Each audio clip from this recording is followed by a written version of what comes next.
Episode की starting में हम देखते हैं ये फेंग वांग ये के साथ उसके मास्टर से मिलने मेई माउंटेन में आता है, जहां वांग के मास्टर ने कई सारे किलिंग तालिस्मान फॉर्मेशन को सेट करके रखा था, जिसके बारे में वांग बताते हुए कहता है अगर उन्होंने सावधानी नहीं बरती तो उन्हें काफी सीरियस इंजरीज को फेस करना पड़ सकता है।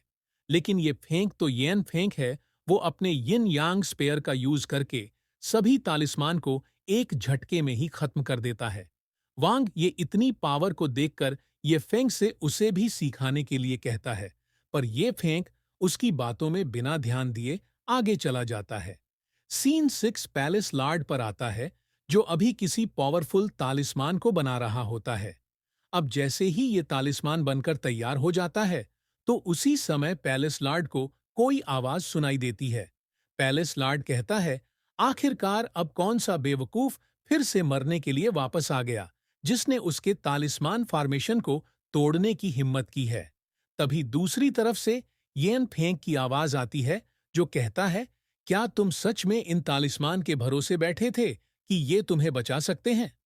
पैलेस लॉर्ड ये देखते ही ये फेंक पर अटैक कर देता है, जहां वो तालिस्मान से पपेट को समन करके ये फेंक पर अटैक करता है।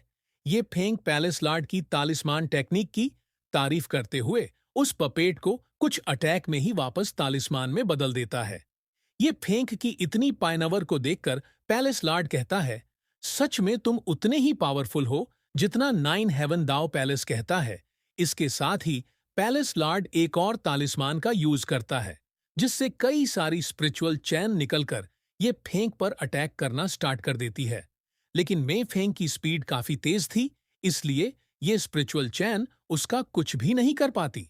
लेकिन इसके बाद भी ये फेंक पैलेस लॉर्ड की टेक्निक से काफी ज्यादा इम्प्रेस था, क्योंकि वो एक साथ इतने तालिस्मान को कंट्रोल कर रहा है। इधर पैलेस लॉर्ड कई और भी तालिस्मान को यूज करता है। इन तालिस्मान के पपेट में बदलते ही ये फेंक अपनी फुल स्पीड में सभी पपेट को एक झटके में ही खत्म कर देता है। ये देखकर पैलेस मास्टर कहता है, तुम्हारी स्पीड काफी ज्यादा तेज है, इसलिए इस फाइट में और भी मजा आने वाला है। इसके साथ ही पैलेस मास्टर ये फेंक के पीछे आकर एक फॉर्मेशन से अटैक करता है, जिससे उसे लगता है ये फेंक मारा गया और खुश होने लगता है। तभी ये फेंक कहता है, आखिर इतनी भी क्या जल्दी है? पैलेस मास्टर ये देखकर हैरान होकर कहता है, सच में तुम उतने ही पावरफुल हो जितना नाइन हेवन दाओ पैलेस वालों ने बताया था। इसलिए क्या तुम मेरे डिसाइपल बनना चाहोगे? ये फेंक कहता है, मैं तुम्हें काफी आसानी से फाइट में हरा सकता हूं, और ना ही तुम्हारे पास कोई सीक्रेट टेक्निक है, तो फिर तुम किस हक से मेरे मास्टर बनना चाहते हो? पैलेस मास्टर कहता है, अगर ऐसी बात है तो मैं तुम्हें अपनी असली पावर दिखाता हूं, और एपिसोड की स्टार्टिंग में बनाया अपना सबसे पावरफुल तालिस्मान को इस्तेमाल करता है।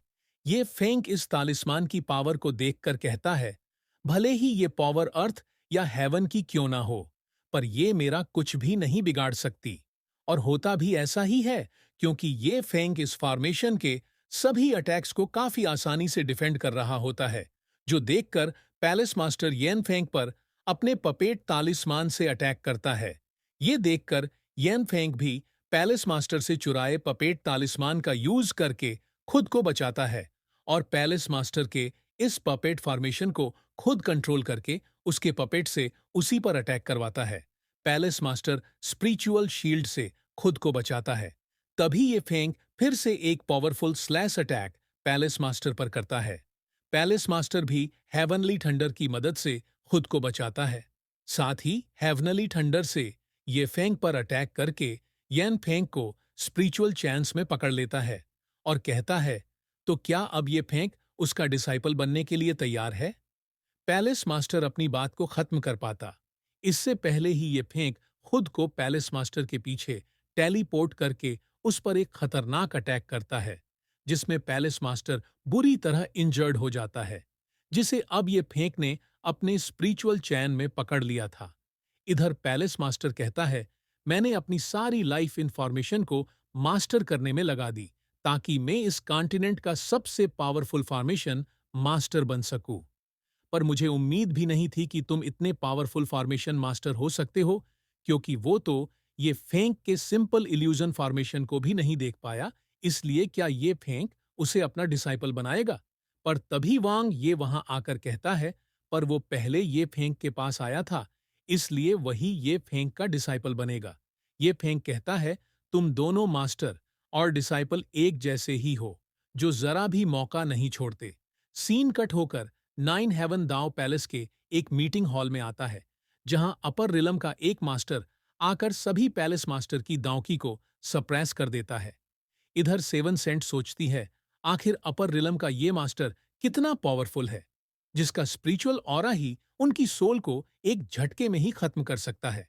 अब ये मास्टर अपनी सीट में बैठकर सभी से कहता है, ठीक है, अब वो सभी ये फेंक के बारे में खुलकर बात कर सकते हैं। और इसी सीन के साथ हमारा एपिसोड यही एंड होता है। आई होप आप सभी को वीडियो पसंद आई होगी, इसलिए वीडियो को लाइक और चैनल को सब्सक्राइब करना मत भूलिएगा।